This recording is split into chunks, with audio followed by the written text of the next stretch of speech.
Leonardo da Vinci was a painter, sculptor, scientist, and inventor. And throughout his life, he filled hundreds of pages of notebooks with his ideas, many of which were centuries ahead of their time. Flying machines, weapons, and other inventions filled these pages. But there was one notebook in particular that contained designs for a machine that could bend light. This book was rumored to have been buried under a church floor in Florence, hidden away by Leonardo himself to keep it out of the hands of his rivals in the 1400s. Now it's gone. It's vanished without a trace.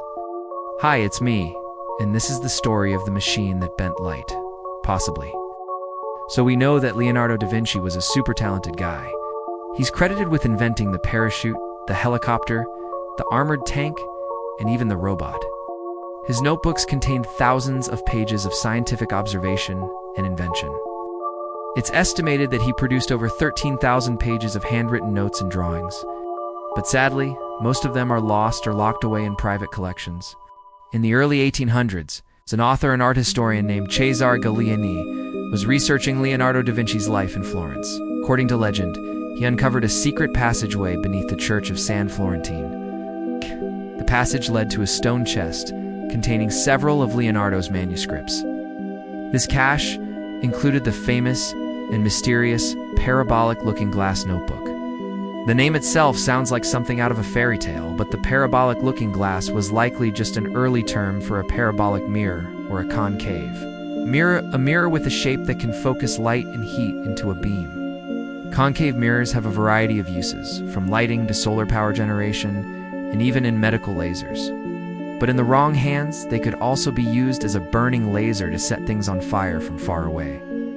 That might sound terrifying, but remember, this is the same technology that's used in your microwave oven. Focused beams of light and heat are safe when regulated and controlled, but they can cause serious damage if misused.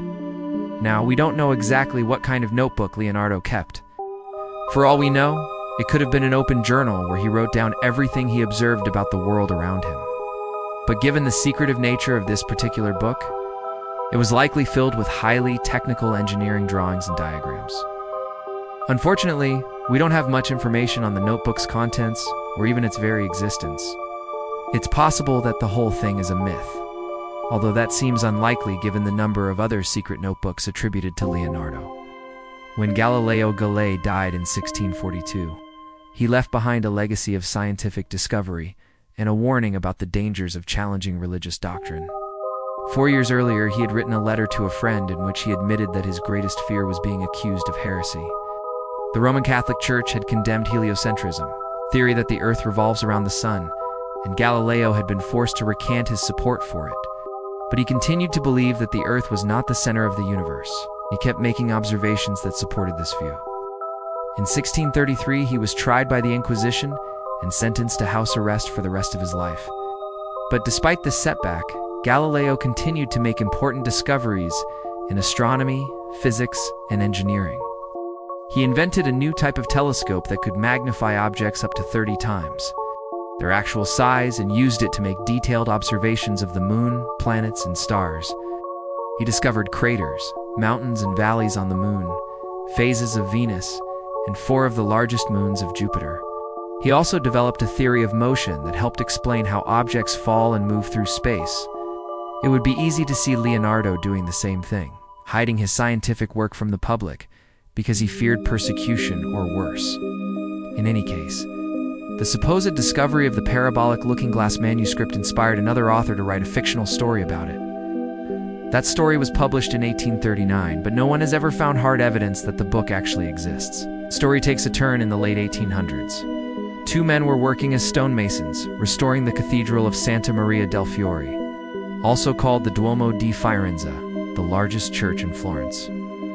They were cutting away old stone when one of them chipped off a corner of the stone floor, revealing a cavity underneath. According to legend, the cavity contained several wooden boxes wrapped in lead. One of the boxes had a strange device inside.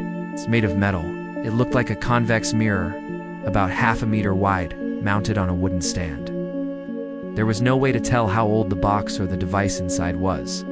It may have been buried there intentionally, or it could have been placed there accidentally by construction workers centuries ago. No one knows for sure. What we do know is that soon after the supposed discovery, the metal device disappeared. It vanished into private hands, changing owners several times before it turned up in the collection of an Italian nobleman. Since then, it's been known as the Looking Glass of Leonardo da Vinci, or Lo Specchio Magico, the magic mirror. But like the notebook, the origin of the mirror is unknown, and its supposed link to Leonardo has never been proven. Today, the mirror is housed in the Bargello Museum in Florence, along with a display describing the legend. It's an interesting artifact, but it's impossible to say whether it's really connected to Leonardo da Vinci. Still, that hasn't stopped people from trying to find out more about it. Researchers have examined the mirror with X-ray technology, hoping to learn more about its origins and purpose. But so far they haven't found anything definitive. It's easy to get swept up in the legend of the mysterious parabolic-looking glass and the secrets it might reveal. But it's also important to be skeptical and to keep searching for answers. After all, who knows what other discoveries await us? Maybe someday we will find Leonardo's lost notebook or other artifacts from his life and work. Until then, we can marvel at the ingenuity and creativity of one of history's greatest minds and the enduring power of human curiosity. So what do you think? Is there anything we missed? Let us know in the comments below. Don't forget to subscribe for more amazing stories. See you next time.